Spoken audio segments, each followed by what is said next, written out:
Do you know that more than 55,000 crore rupees, an amount larger than the annual budget of the state of Himachal Pradesh, is simply sitting idle across India's financial system, not stolen, not lost, just unclaimed?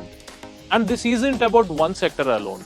These funds are scattered across banks, mutual funds, insurance companies, post office schemes, and even employee benefits.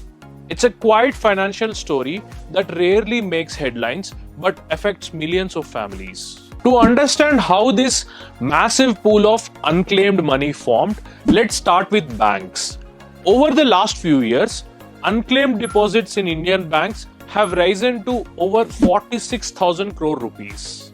Roughly 80% of this money sits in public sector banks.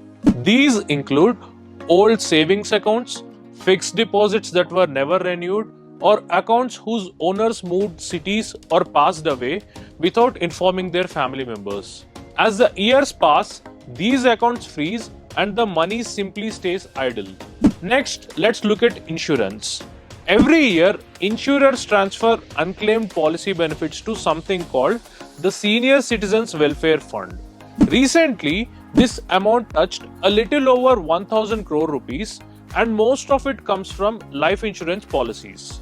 In many families, people pay premiums for years, but when the policyholder passes away, nominees often don't know a policy even existed.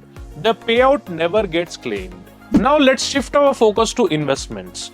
Over the past few years, thousands of crores have been moved to the Investor Education and Protection Fund, or IEPF. In the financial year 2023-24, the cumulative transfer to IEPF crossed the 8,000 crore mark. This includes old dividends, shares, and other payouts that remained untouched for 7 years or more. Sometimes people changed phone numbers, forgot demat accounts, or didn't track old investments from their first jobs. The result is a giant pool of money that technically belongs to ordinary citizens but sits locked away. For more such data-driven insights, follow Dataful on our digital platforms.